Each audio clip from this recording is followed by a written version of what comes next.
So start with your name, rank, branch of service. My name is Benjamin D. Seaman. 8 years, United States Navy. I was a PR1, E6, basically equivalent to a staff sergeant. Cool, cool. What'd you do in the Navy? I was an aircrew survival equipmentman, is the official title. I was a parachute rigger. I spent 4 years on the East Coast doing aviation life support systems with ETC Hawkeyes. Basically pressurization, emergency egress systems, parachutes, survival gear, and emergency fire systems on board the E2C Hawkeye aircraft. Last 4 years I was special operations parachute rigger, attached to the West Coast SEAL teams. I was with Naval Special Warfare Group 1 Logistics Support Unit. We basically handled all of the air operations for the West Coast SEAL teams, whether it be static line parachuting, free fall parachuting, Hearst cast operations, duck drops, anything like that. So. Okay, so would you say that your job directly related with the war on terrorism? Oh, absolutely. We were first line support to Naval Special Warfare teams that were on the ground. We had a direct impact on both operations that were going on in Iraq and Afghanistan. On top of that, we had direct support. For instance, when they had the hijacking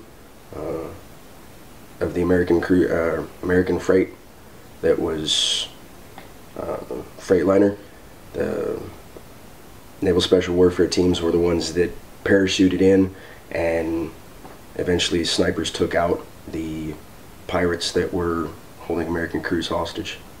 So whenever you got out of the Navy, you went to community college?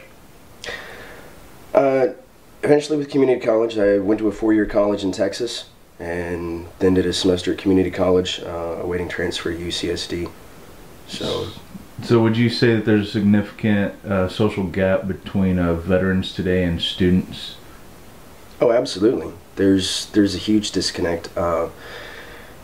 Veterans are obviously getting out. They've had anywhere from 4 to 8 years, or even longer in some cases, of military service, of time in the real world, and more than the real world as far as corporate America. They've been in extreme situations and been put in some pretty crazy places, and they've seen some crazy things. And coming into the community college or even a 4-year college environment, there is a huge disconnect, because most of the kids in school right now are coming straight from high school. They're or coming straight from a community college. They've really had no exposure to the outside world other than what they have in that really small circle where they are.